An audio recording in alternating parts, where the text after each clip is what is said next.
دوستوں آج ہم بات کریں گے یو ایس اے کے کنسٹیٹیوشن یعنی یو ایس اے کا دستور۔ تو دوستوں آپ کو بتاتے چلے کہ یو ایس اے کا دستور دو طرح سے آپ لوگوں کے لیے اہم بنتا ہے۔ ایک تو یہ کہ ہمارے جو دوست پاکستان اور انڈیا میں بی اے کے پیپرز دیتے ہیں ان کے کورس میں انکلوڈ ہے، اس کے علاوہ ماسٹرز میں بھی اس کورس میں انکلوڈ ہوتا ہے، تو آپ کو یہاں سے ایک بیس بن جاتی ہے۔ اور اس کے علاوہ اس کی اہمیت ایک اور وجہ سے یوں بنتی ہے کہ یو ایس اے چونکہ دنیا میں سب سے بڑی طاقت ہے، اور آپ سب جانتے ہو کہ دنیا میں شاید کہ کوئی ایسا ملک ہو جس کے ساتھ بہت ہی close relations U S A کے نہ ہو، تو اس پوائنٹ آف ویو سے بھی یو ایس کنسٹیٹیوشن ایک بہت ہی امپورٹنٹ کنسٹیٹیوشن بنتا ہے۔ اور اگر آپ نے اپنے فورن ریلیشنز کو سمجھنا ہے تو آپ کے لیے مینڈیٹری ہے کہ آپ کو یو ایس کنسٹیٹیوشن کا بھی سمجھ ہونا چاہیے۔ تو اس میں ذرا مختصر سا جائزہ لیتے ہیں کہ یو ایس کنسٹیٹیوشن کے قد و خال کا۔ سب سے پہلے یو ایس کنسٹیٹیوشن کے آرٹیکل نمبر 4 کا سیکشن 2 کے مطابق یو ایس اے کا جو کنسٹیٹیوشن ہے وہ یو ایس اے کا سب سے اعلیٰ قانون ہے۔ یو ایس اے میں بننے والے جتنے بھی قوانین ہیں وہ اس کنسٹیٹیوشن کے مطابق بنتے ہیں، اور یو ایس اے دوسرے کسی ملک کے ساتھ جیسے بھی ریلیشنز رکھتے ہو وہ اس کنسٹیٹیوشن کے متقاضی نہیں ہو سکتے۔ یہ دنیا کا مختصر ترین دستور ہے۔ یہ صرف 12 صفحات پر مشتمل ہے، جس کے اندر 7 آرٹیکلز ہیں اور کچھ 22 کے قریب امینڈمنٹس موجود ہیں۔ تو یہ ٹوٹل 12 صفحات پر مشتمل ایک بہت ہی مختصر سا دستور ہے۔ آپ آسانی سے اسے پرچیز کر کے پورا 2 گھنٹے میں پڑھ سکتے ہو۔ اس کے بعد پھر اس کنسٹیٹیوشن کے مطابق سورینٹی یا اقتدار اعلیٰ یو ایس اے کے لوگوں کو حاصل ہے۔ یہ یو ایس اے کے لوگ ہی ہیں جو یو ایس اے کے مستقبل کا فیصلہ کرتے ہیں۔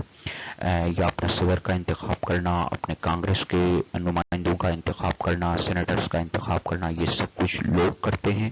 اصل طاقت کا سرچشمہ لوگ ہیں۔ اس کے بعد پھر یہاں پہ ایک طرح کی ریپریزنٹیٹیو ڈیموکریسی ہے، یعنی لوگ براہ راست جمہوری عمل میں شریک نہیں ہوتے۔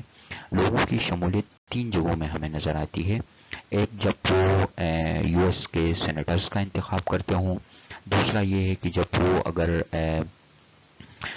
کانگریس کا انتخاب کرتے ہوں، یا پھر وہ پریزیڈنٹ کا الیکٹورل کالج کا انتخاب کرتے ہوں، تو یہاں پہ لوگوں کی ہمیں شمولیت نظر آتی ہے۔ باقی ان کے نمائندے ان کے بہاف پہ کام چلاتے ہیں۔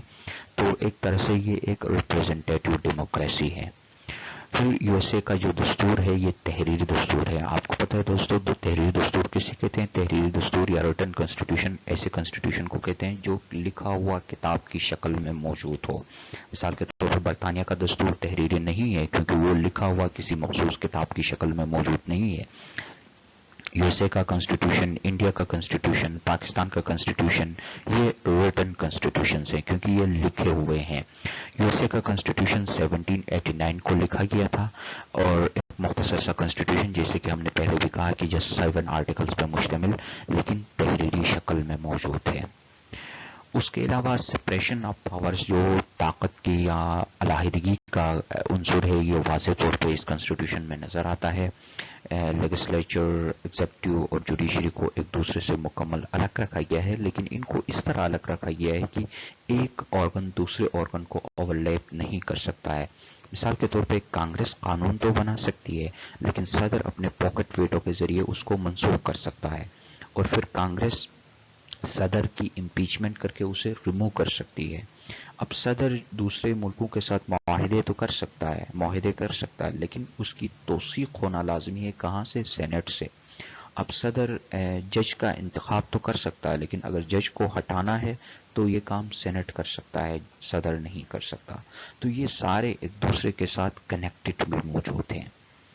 اور بائی کیمرل لیجسلیچر ہے، یعنی 2 ایوانی مقننہ ہے۔ ایوان زیریں جو کانگریس ہے، اس میں آبادی کے حساب سے اسٹیٹس کے لیے نشستیں تقسیم کی گئی ہیں، اور سینٹ میں ہر اسٹیٹ کے 2 نشستیں ہوتی ہیں۔ اور کنسٹیٹیوشن وفاقی طرز کا ہے، یعنی اختیارات مرکز اور ریاستوں کے درمیان مکمل طور پہ تقسیم کیا گیا ہے۔ اس طرح یہ تقسیم کیا گیا ہے کہ نہ تو مرکز نہ تو ریاستیں ایک دوسرے کے اوپر حاوی نہیں ہو سکتی ہیں۔ سسٹم بہت زیادہ کمپلیکیٹڈ ہے، جیسے کہ ہم نے اوپر بھی بتایا کہ سپریشن آف پاور یا پھر ان کا ایک جو رجڈ نیچر ہے، اس وجہ سے نظام بہت زیادہ کمپلیکیٹڈ شکل میں موجود ہے۔ جو جوڈیشل ریویو ہے یہ بیسیکلی کنسٹیٹیوشن کے اندر تو موجود نہیں ہے، تاہم اس کے روایات سے ہمیں ملتا ہے، اور اب یو ایس اے میں جوڈیشل ریویو ہوتا ہے۔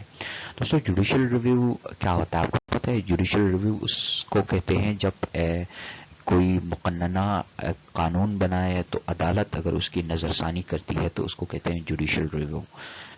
اگزامپل کے طور پہ 1803 عیسوی کو مربری ورسز میٹسن کیس، یہ پہلی کیس ہمیں نظر آتی ہے جوڈیشل ریویو کی۔ اس کے بعد یو ایس اے میں ایک روایت بن چکی ہے جوڈیشل ریویو کی۔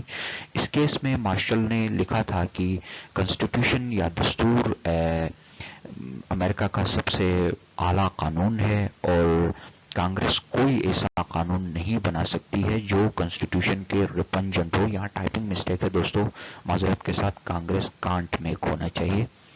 اور پھر کورٹ کو چاہیے کہ اگر مقننہ کوئی ایسا قانون بناتی ہے جو دستور کے متقاضی ہو تو کورٹ اسے مسترد کر دے۔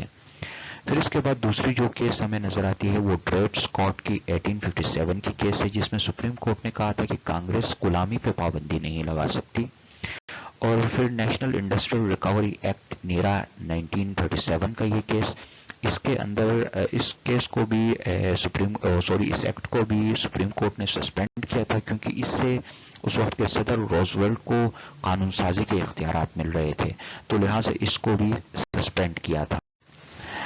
امید ہے دوستو یہ کلپ آپ کو پسند آ گئی ہوگی۔ Thank you for joining, take care, good bye.